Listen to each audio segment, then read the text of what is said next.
E aí, pessoal, tudo certo? Olha só, o Ministério da Aula adverte. Isso aqui não é uma aula para dar detalhes dos conteúdos, tá? Eu vou passar aqui uma revisão de coisas básicas que você tem que saber deste assunto que é este vídeo, tá?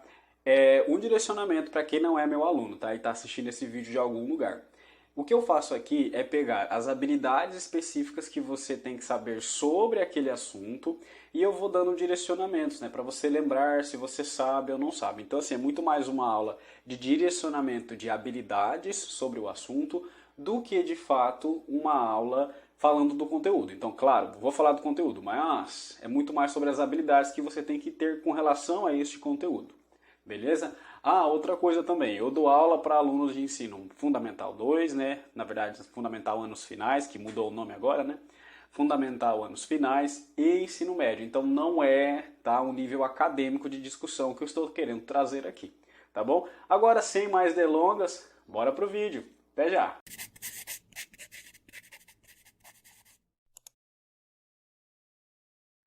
E aí, pessoal, tudo bem com você? Seja muito bem-vindo de volta ao meu canal. A gente vai para mais um vídeo de revisão para alunos do nono ano. Falar de um assunto bem extenso, que é o nazismo, o fascismo, antes disso a crise de 29. Então, assim, eu tento fazer vídeos de uma forma mais curta, simples, com vocabulário bem simplificado. E a ideia aqui é a gente não vai ficar trabalhando de fato o conteúdo, datas, nomes, e sim habilidades. O que que você precisa saber para se dar bem nas provas quando o assunto é crise de 29, nazismo e fascismo. Você vai me ver errar bastante porque eu não edito. A ideia é fazer curto, sem edição e aí de uma forma bem descontraída, tá? Pode acontecer vários erros, mas eu não edito, então você vai ter aí alguns momentos de pausa, alguns momentos que eu vou gaguejar, mas vamos lá. Módulo 5, para quem é meu estudante, acompanha com a apostila.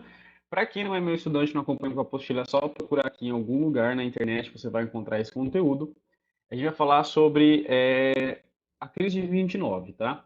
Identificar as mudanças sociais da bela época para o pós-guerra. Então, aquela ideia de que a Europa vivia o auge da civilização moderna, né, contemporânea, na verdade, né? A ideia da civilização mais avançada, que eles já estavam no topo da cadeia alimentar no que se diz respeito ao desenvolvimento humano. Como assim? A bela época pautada no positivismo, então a Europa ela já era politicamente república, economicamente industrial e culturalmente ela já era positivista, né, cientificizada. Então ela já estava no auge do auge do auge. As últimas guerras que tinham acontecido foram as guerras napoleônicas, e aí tinha essa ideia que estava tudo lindo, maravilhoso no auge. Quando vem a Primeira Guerra Mundial, acaba com essa ideia de bela época, e o pós Primeira Guerra Mundial, que é o centro dessa verdade, mostra então a falência não somente dessa ideia de bela época, mas essa ideia de que o ser humano já estava evoluído, né? Então traz muita desgraça para a Europa por conta que você tem a maioria, né, dos ataques acontecendo em território europeu. Então a Europa, que era o auge do desenvolvimento, está quebrada, certo? E essa ideia de evolução de pacifismo humano não deu muito certo. Então essa habilidade quer que você entenda isso. A segunda habilidade, compreender e relacionar o declínio político e econômico da Europa com a recessão econômica dos Estados Unidos. Essa é muito interessante, né? Quem é meu estudante viu em sala de aula, mas se você não é meu estudante, você deve ter visto com seu professor. É a primeira vez, vamos dizer assim, que o polo, né, político, econômico, exemplo mundial de economia, de política, deixa de ser a Europa. E aí passa para ser a América, em específico, né, aqueles que se julgam que eles são, só eles são americanos, dos Estados Unidos. Entendeu? Então, por que disso? Né? Muitos fatores. Aqui é de uma forma bem resumida para você entender. Primeiro, os Estados Unidos não teve bombardeios em seu território na Primeira Guerra Mundial, então ela não teve a estrutura física abalada. Durante o processo de guerra, os Estados Unidos financiava os lados da guerra, os dois lados ela financiava, lembra-se, e aí depois ela entra no final da guerra apoiando a França e a Inglaterra também por questões econômicas, mas os Estados Unidos enriqueceu com a indústria bélica, não teve o seu território atacado, e quando acaba a Primeira Guerra Mundial, a Inglaterra venceu, né, a França venceu, mas está com a sua estrutura física toda acabada. Pontes, espaços públicos, tudo derrotado. E os Estados Unidos está intacto. Então, isso faz com que o polo de economia, o polo de modelo político, de exemplo de desenvolvimento. Deixe de ser Europa e passe a ser os Estados Unidos. É isso que essa habilidade quer que você entenda, tá? Vamos para a próxima habilidade, então. Essa próxima habilidade é identificar e relacionar as dinâmicas do capitalismo e suas crises, os grandes conflitos mundiais e os conflitos vivenciados na Europa. Primeiro de tudo, a gente não pode negar que a Primeira Guerra Mundial, assim como a Segunda, mas a gente não estudou a Segunda ainda, para quem é meu estudante, está fazendo esse módulo 5, a gente não estudou a Segunda Guerra ainda. Então, o que que você tem? A Primeira Guerra Mundial ela já foi um exemplo de guerra generalizada por conta da corrida imperialista capitalista. Então, isso já demonstra uma fragilidade do capitalismo, que é essa busca incessante, desenfreada pelo capital, leva a muitas guerras. Né? Então, essa é uma das coisas que a gente já pode apontar aí como uma dinâmica de crise. Mas outra dinâmica de crise que a gente vai entender é o que vem depois na terceira habilidade, que a gente vai falar sobre os processos de exclusões que o capitalismo promoveu, né? Principalmente na década de 1910, né? Após o processo da Guerra Mundial, depois a década de 20 se intensifica, e já falar disso um pouquinho mais para frente, tá? Mas entenda que o capitalismo, da forma que existia, começa no final da década de 10 e muito mais no final da década de 20, né? A caminhando para a década de 30, começa a apresentar muitas fragilidades e entrar em crise, que a gente já vai falar daqui a pouco. Essa próxima habilidade é analisar o American Way of Life. Caso você caiu de paraquedas e você não sabe, eu também sou English teacher, tá? Então, já fica aqui a dica, ó. Pera aí, vira esse lado aqui, ó. Calma, aqui, isso aqui, ó. Tem meu TikTok e meu Instagram. Caso você queira conteúdo de inglês, você procura aqui, tá? No YouTube é muito diversificado, eu coloco de tudo. Agora, no Instagram e no TikTok, aqui, não me acostumei com a dinâmica da câmera. Você vai encontrar conteúdo de inglês, tá? Mas o que é o American Way of Life? É o jeito americano de vida, o jeito americano de viver. Ao pé da letra, o jeito americano de vida. Como os Estados Unidos passa a ser o padrão de vida, todo mundo quer ver como os americanos vivem. Como é esse jeito americano de viver? Vamos resumir, né, gente? Eu sei que tem toda a questão interpretativa por trás, mas vamos resumir o seguinte: é um consumismo exacerbado, a cultura é a base do consumismo, ou seja, é um incentivo muito grande ao consumo a todo tempo, consumismo, consumismo, todas as imagens, se você colocar lá na internet, coloca aí agora, American Way of Life, agora não, depois do vídeo, né? Coloca American Way of Life e vai lá no Images, vai lá nas imagens para você ver. É uma ideia, vai aparecer muitas outras coisas que a gente vai discutir daqui a pouco, a questão feminina e masculina também, mas é muito assim, muita comida, muito eletrodoméstico, muito as department stores, lembra-se as lojas de departamento, porque você tem que ficar num lugar só, que tem tudo, e você consome tudo de uma vez só, sem perder tempo. Então, o American Way of Life, essa ideia que a cultura americana do consumismo, do capitalismo, e essa ideia de padrão de vida que eu vou falar daqui a pouco tem que ser consumido pelo mundo. E o mundo compra essa ideia e consome mesmo. Mas, contudo, entretanto, todavia, não obstante, você não pode se esquecer também, a última habilidade, contrapor a crença de otimismo e desenvolvimento à existência de grupos excluídos desse processo. Né? A sua apostila, eu espero que qualquer apostila, né, do Brasil traga essa temática também. A apostila que eu trabalho, né, que nós estamos falando aqui, traz essa ideia de que esse American Way of Life tinha um padrão de consumismo, claro, mas tinha uma ideia de formação familiar também, uma ideia de valores para a sua sociedade que acabava excluindo algumas outras formas de representação de valores, de representação de estrutura familiar. Mas vamos pegar aqui pela questão que a habilidade traz, ó, os excluídos desse processo. Como sempre na história, você tem o American Way of Life tentando abafar a participação política feminina, a participação econômica feminina, também a questão dos negros, né, que não foram incluídos de forma sistemática na sociedade. Assim como no Brasil acontece a abolição, eles têm que se virar, certo? Com o processo de inserção na sociedade. Então você tem mulheres, você tem negros, você tem imigrantes, você tem. Então é muito fechado essa ideia de desenvolvimento.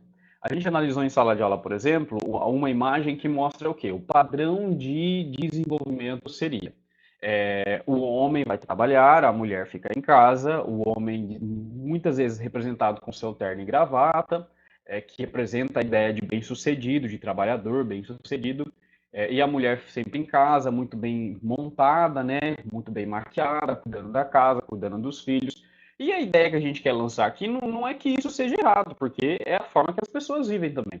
Mas o errado, o errôneo, que aí qualquer apostila, qualquer habilidade de história vai te mostrar, é pensar que essa é a única forma de se viver. Então só se vive bem quem vive neste formato. Quem vive neste formato de o homem vai trabalhar, a mulher fica em casa. Então a ideia da disciplina de história, que a gente está falando de habilidades, é entender que a dinâmica social ela tem suas próprias lógicas e você achar que a sua dinâmica social é a única do mundo, que a sua dinâmica social, o que eu quero dizer, o jeito que você interpreta a vida, o jeito que você interpreta valores familiares e tudo mais, é o único que tem que existir no mundo inteiro, a ciência humana não trabalha desse jeito, porque eles dão uma grande abertura para a intolerância, tá? Então, o que a apostila quer que você entenda? Ó, a existência de leis segregacionistas nesse período. Não dá para negar que o American Way of Life indiretamente excluiu mulheres, excluiu imigrantes e tudo mais, mas a gente vai falar de forma direta também, como, por exemplo, as leis que segregavam, né, que separavam grupos sociais de um lado para o outro. O que é mais chamativo nos Estados Unidos é a segregação entre pessoas pretas e pessoas brancas. Então, você tinha lei que separava, né, esses espaços, ok?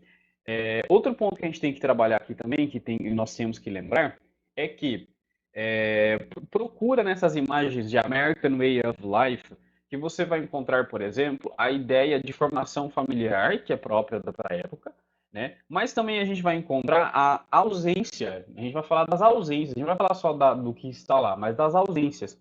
Você consegue perceber nessas imagens do American Way of Life, do jeito de padrão desenvolvido, de sociedade futura, você consegue perceber no American Way of Life uma formação familiar preta? Não tem nessas imagens.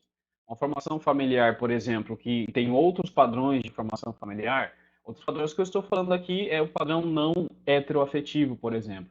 Também não tem. Então a gente tem que olhar que a gente está falando de 1920, essa era a ideia que era passada e essa era a ideia que era emplacada na sociedade. E como cientista social, como professores de história, a gente não pode deixar de lado a ideia de que tinham grupos que eram excluídos, ok? E é o que a sua apostila traz. Então, antes da gente aí enveredar aqui no processo de o que está falando, o que não está falando, vamos observar a apostila, vamos observar o que as próprias habilidades trazem, ok? Vamos para o próximo aqui. A nossa próxima habilidade, módulo 6.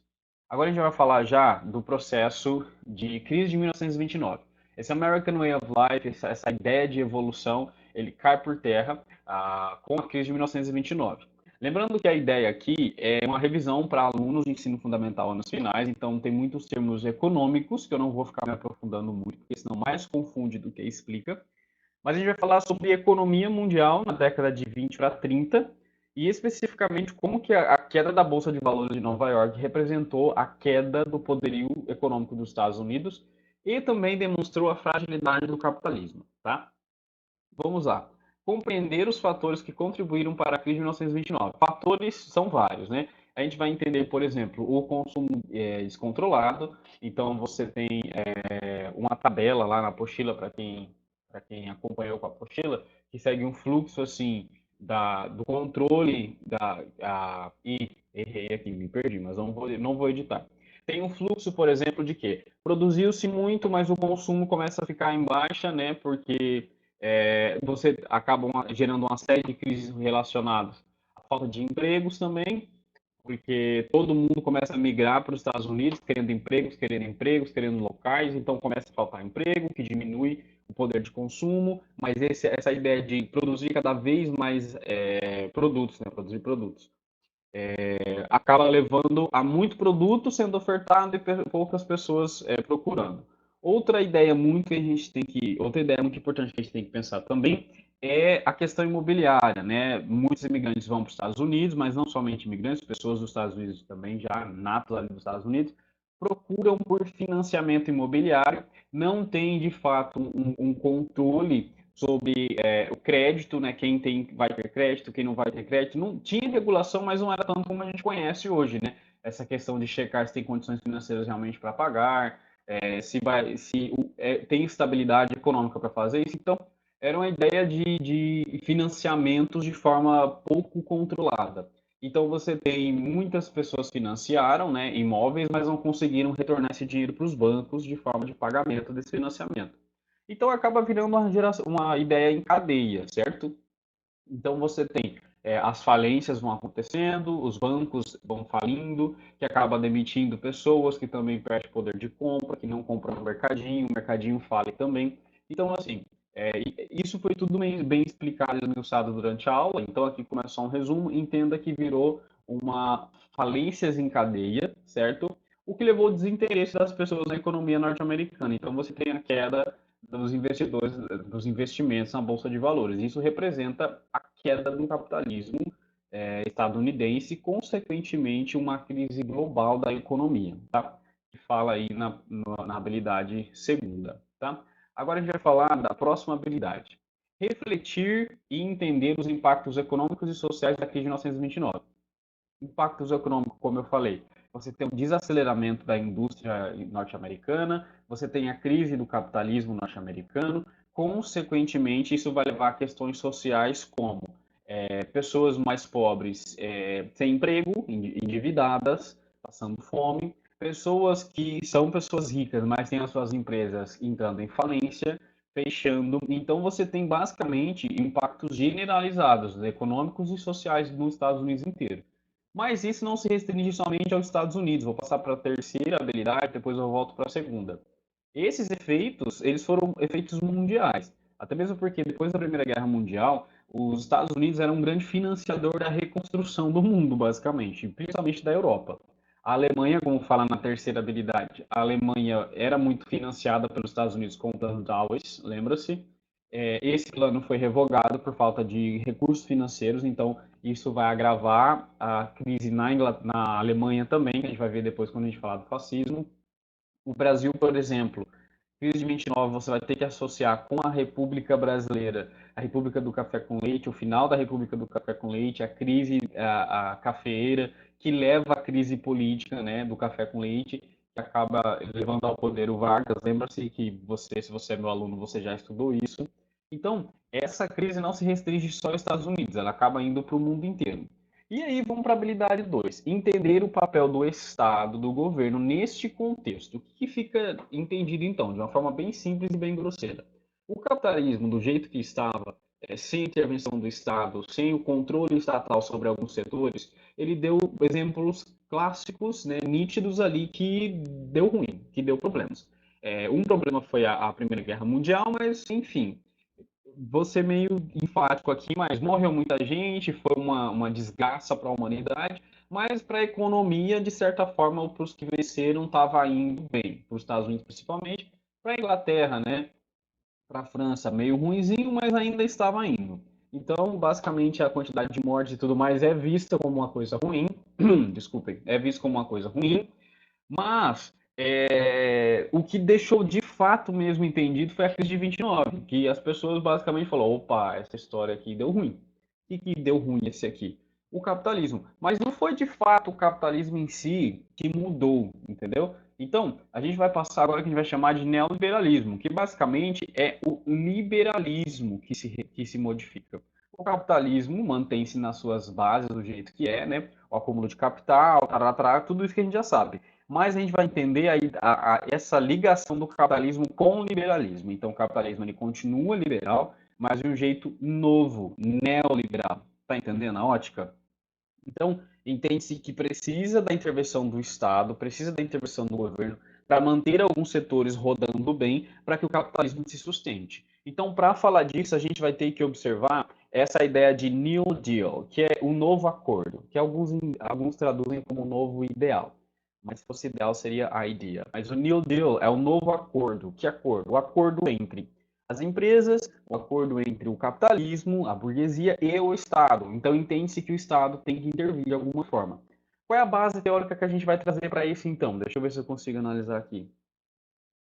Não, não vai ter aqui o nome específico, mas você tem que lembrar que quando a gente fala de New Deal, a gente está falando de uma nova corrente econômica, também oriunda da Inglaterra, tá? Mas não é o Adam Smith, por exemplo, mas é o Keynes. A gente está falando do keynesianismo, que propõe, né, a ideia capitalista, mas com uma intervenção precisa do Estado. Então você tem o capitalismo, mas com intervenção do Estado. Basicamente você tem o keynesianismo. Lembrando que eu estou fazendo de forma bem superficial. Olha na sua apostila, coloca agora nesse negócio maravilhoso chamado ChatGPT, coloca lá no ChatGPT, coloca aqui algum vídeo na internet que você vai ter acesso ao conteúdo de fato, explicando a corrente teórica, porque aqui eu não quero falar do conteúdo, eu quero falar da habilidade, o que que você precisa saber. Então, já que estou falando dessa forma, vamos para a sequência.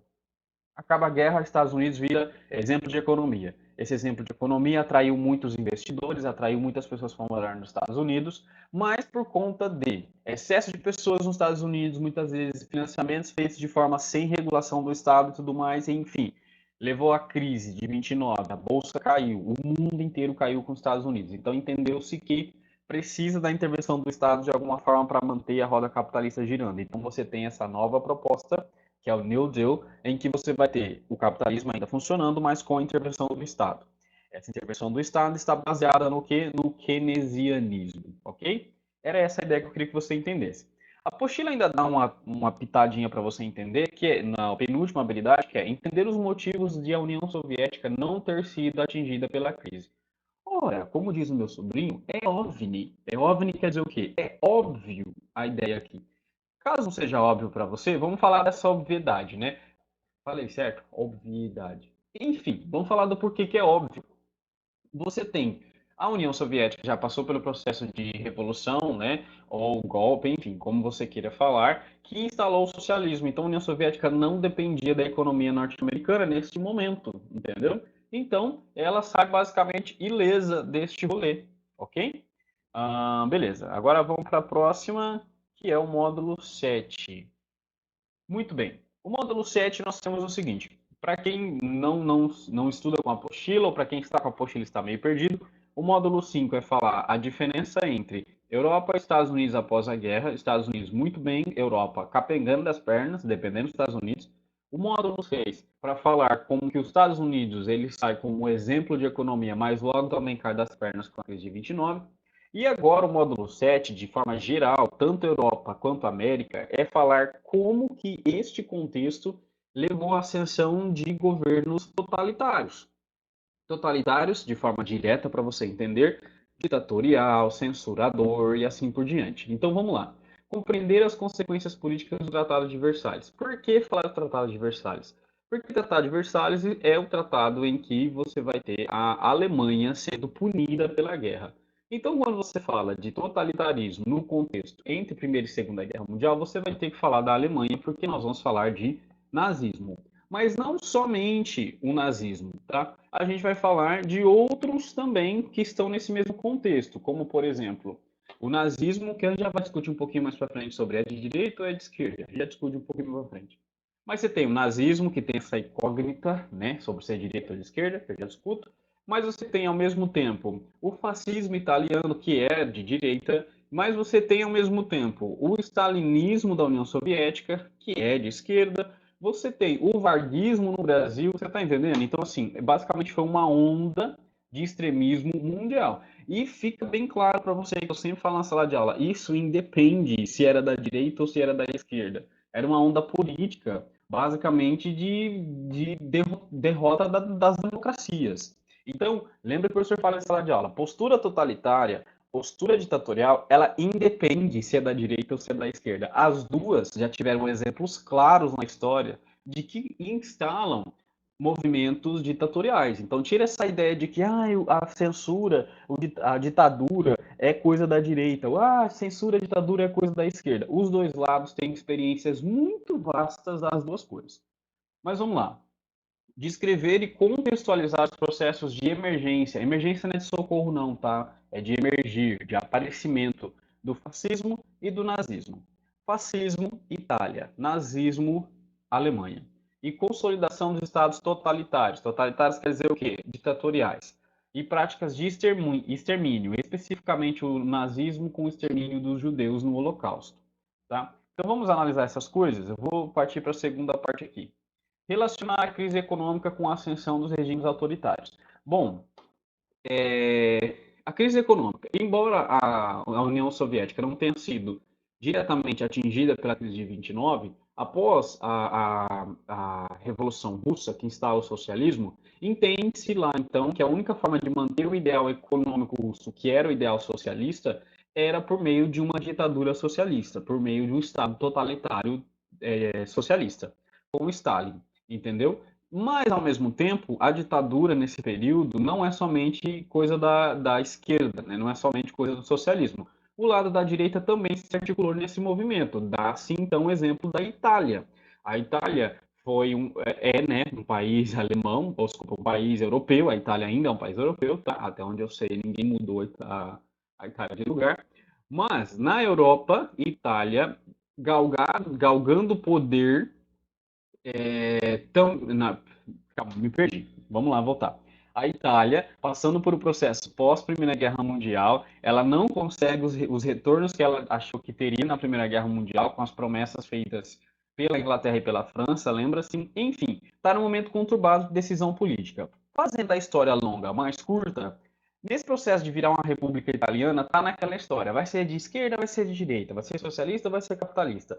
Articula-se nesse momento, então, o crescimento do partido fascista. O partido fascista é um partido de direita, certo? E que você tem ali uma dúvida que as pessoas têm, porque ele tem a questão do corporativismo, né? É, depois você procura aqui o que é a ideia do corporativismo, mas tirando essa dúvida que as pessoas têm com relação ao corporativismo, de que é tudo pelo Estado, tudo a favor do Estado, isso não quer dizer que ele seja comunista, tá? Porque, primeiro, ainda tem o Estado, tá? E segundo, garante-se a economia capitalista. E você tem o Estado para regular a relação entre trabalhador e patrão, né? E empregador.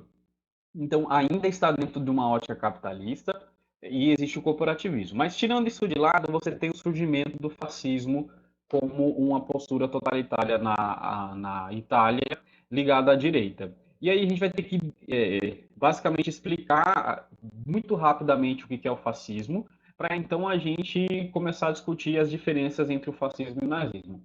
É a ideia em que você vai ter unipartidarismo, a ideia de que não tem que existir opposition, não tem que existir oposição, então a oposição ela não presta para a política, a oposição ela acaba com a política, então não existe oposição, mas lembra das nossas discussões em sala de aula, o que faz o governo, né, trabalhar é a oposição, então assim, se eu estou no governo, a oposição vai me cobrar, eu vou trabalhar muito mais pela oposição do que pelo lado que me apoia, lembra dessa ótica que a gente falou? Então, basicamente é o que compõe a democracia, as oposições, mas um Estado fascista, totalitário, exclui a oposição, persegue, mata, não existe oposição. É a ideia de que só o meu lado político tem que existir, o outro lado político não tem que existir. Essa ideia de um amor exacerbado pela sua pátria, que a gente viu a diferença, que quando você tem um amor pela sua pátria, você consegue reconhecer as potencialidades e as fragilidades, você está sendo patriota. Você tem um amor pela sua pátria, reconhece o que tem que ser mudado, gosta dos símbolos, mas aí no caso do totalitarismo foge ao patriotismo e entra num nacionalismo, que seria a ideia de que eu faço o que for preciso pela minha nação, mesmo que isso seja cometer um crime. Ou seja, eu posso matar, eu posso depredar os espaços, eu posso censurar, eu posso perseguir, eu posso torturar. É a ideia que eu tenho, eu posso fazer tudo que eu quiser em nome da minha pátria, inclusive ser um criminoso. Então isso sai da ideia de patriotismo e entra na ideia de nacionalismo. E também dentro dessa ideia de nacionalismo, você tem a questão do líder, né? Esse culto a um líder que é como se ele fosse a representação de uma divindade na Terra. Não é um olhar para um líder, o líder que eu falo, o líder desse totalitarismo, o presidente, enfim, é olhar para essa figura não como uma figura política, né, que está ali representando uma esfera de poder, mas é como se ele fosse santificado, né? Dentro da história a gente fala dessa personificação, é como se o movimento fosse aquela pessoa. E aquela pessoa, tudo que ela fala é lei, porque não é só lei, é basicamente um milagre. Ele é basicamente essa figura, né, ele ou ela, mas é mais comum ele, as figuras masculinas desse processo histórico, ele é venerável, lindo, maravilhoso, é a divindade no céu e ele na terra. A gente faz tudo por ele, porque foi Deus quem quis que ele chegasse até ali. Então, esses tipos de discursos também configuram essa personificação de um líder. Tá? Deixa eu ver o que mais.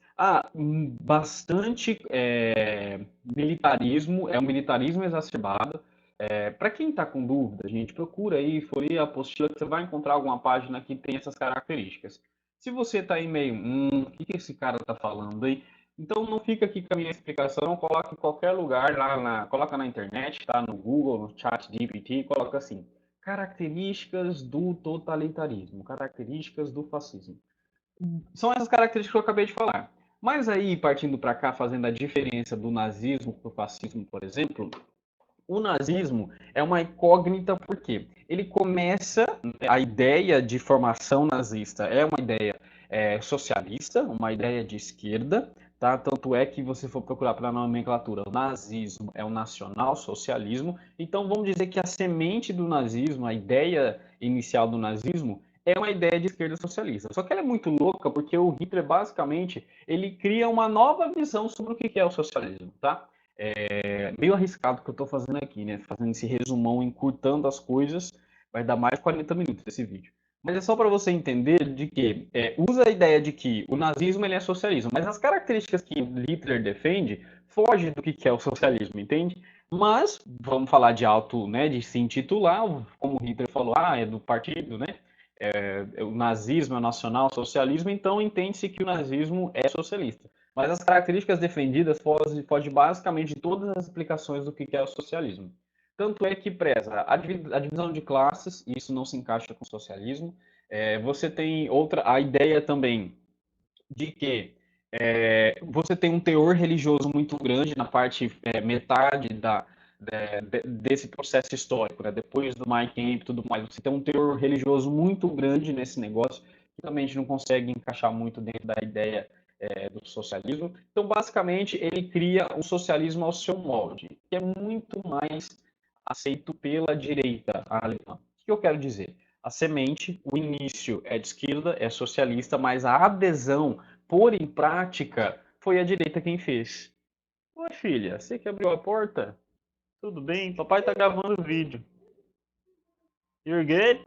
You all good? Yes. You're gonna stay here? Okay, just let me finish here, okay?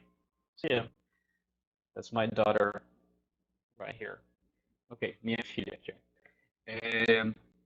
A última é compreender o papel da educação e da propaganda em regimes autoritários. Em qualquer regime autoritário, tá? De qualquer época. A ideia é você limitar a educação a falar somente daquilo que é de interesse desse governante.